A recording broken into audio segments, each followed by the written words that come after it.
In this video, we'll talk about more of the theory behind linear second-order equations. So just like first-order equations, we have an existing uniqueness theorem for these equations. It's basically the same exact form. So as long as the functions p, q, and g, coefficient of y prime, coefficient of y, and coefficient that's on the other side, are continuous on some interval, then there is exactly one solution, and exists on the entire interval I. Just like linear first-order equations, you're looking for the cut point and split things up that way. This works the exact same way. The point to make here is that this requires now two initial conditions. So if I specify the function as derivative at one point, that uniquely determines the solution to the equation. So the idea is then, if I want to talk about finding all solutions to a certain differential equation on a certain interval, all I have to worry about is being able to specify the value of the function and the first derivative at a given point, because that will give me solutions, and it will give me all the solutions because all of them must go through that point, and so they'll have some value of the function and the derivative, and so that will determine all solutions. So all solutions really means being able to specify anything for this y0 and y0 prime. So why am I bringing this up? Well, the point of why I'm bringing this up is that we found before that if I find two solutions, say y1 and y2, I can get a bunch more solutions to a linear equation that are linear combinations c1 y1 plus c2 y2. And the question you might be asking then is, well, how do I know that's enough? How do I know there's not some other solution that's not of this form that I just can't get this way? And the answer is here in the theorem. The answer is that if I can use this to hit whatever value I want for y0 and y0 prime, which were the initial conditions here in the theorem statement, then I've covered all solutions. There can't be anything else because the solutions are unique. In which case, once I have one, I have the one that is for that initial condition. And if I can do that for all initial conditions, I have found all solutions. So we want to know if and when these guys, which we get by linear combinations, actually give us all solutions of this given equation.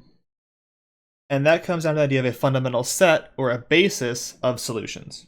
So we say that y1 and y2, these two solutions that we get from somewhere, we have certain ways of getting them we'll talk about again momentarily, these form a fundamental set of solutions, also known as a basis of solutions, to this equation, if the set of all linear combinations c1 y1 plus c2 y2 contains all solutions to the differential equation. I basically want to know, does this cover everything? And am I okay if I just look at solutions of this form when trying to solve this equation? And like described before, all solutions here mean they need to be able to meet every initial condition. So we need some way to look at this to figure out when this can happen. Right? Because like I could easily pick, say, y1 and y2 to be actually the same function.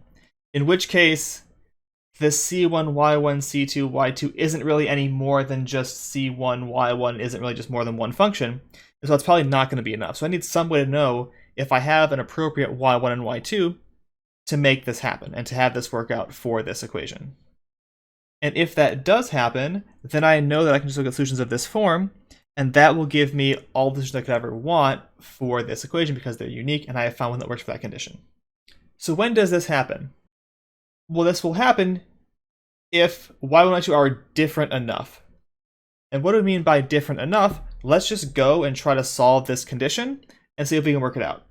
So say that we want to solve some differential equation with conditions y at t0 is a and y prime at t0 equals b, and use functions of this form, c1 y1 plus c2 y2, in order to solve it. If I set y equal to c1 y1 plus c2 y2, then y prime is just c1 y1 prime plus c2 y2 prime. And now I can plug in t0 and try to match them to a and b. So a is y of t0 is c1 y1 at t0 plus c2 y2 at t0, and b is c1 y1 prime at t0 plus c2 y2 prime at t0. Now my goal is to solve for C1 and C2 here. So to do that, I'm going to multiply the first equation by y1 prime at t0. My goal is to use elimination here to solve this out. And the second equation, I will multiply by y1 at t0, because then when I subtract these two terms are going to cancel, because I'll see c1 y1 t0 y1 prime, c1 y1 prime y1. So those will cancel out, leaving me with a y1 prime at t0 minus b y1 at t0 equals c2 times y1 prime at t0 y2 at t0 minus y1 at t0 y2 prime at t0. And then I can solve for c2. So c2 is going to be this expression here, and then I can solve for c1 by back solving things out. But there's one issue. This works so long as the denominator is not 0.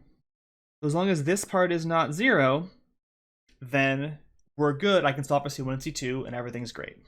So that condition here actually ends up being really important. This condition is what tells us, are these two solutions that I found, this y1 and 2, are they different enough so that I can meet initial conditions?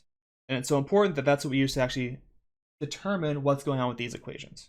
So if y1 and y2 are two solutions to a second order linear equation, then I can use that to meet any initial condition that I want, provided this difference here is not 0. This was the denominator. It's negative, but it works the same way, so it can't be 0. If this fact is true, this gives us the ability to call this a general solution. So if this is true, then c1 y1 plus c2 y2 is the general solution to that differential equation. Because I can use it for every initial condition, it satisfies the idea of being a general solution.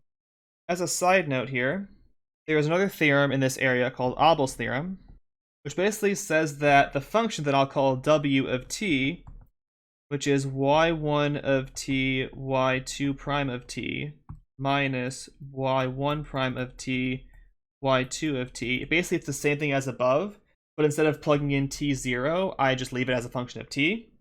Abel's theorem says this function is either always 0 or never 0.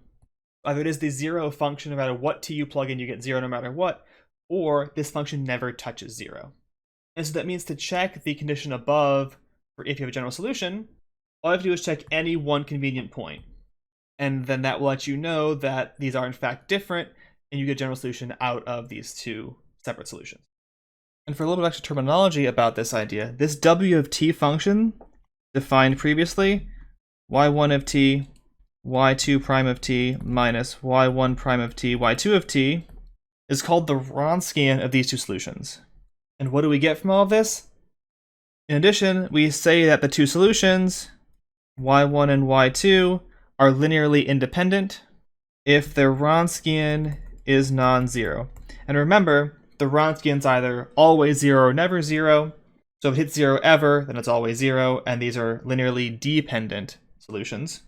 Which also means, because of our condition, that this means we can meet every initial condition, means that if this is the case, then these form a fundamental set or a basis of solutions to our equation.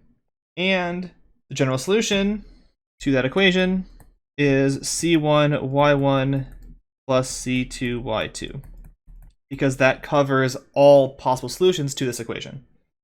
So that's the theory and the motivation behind what we're doing here.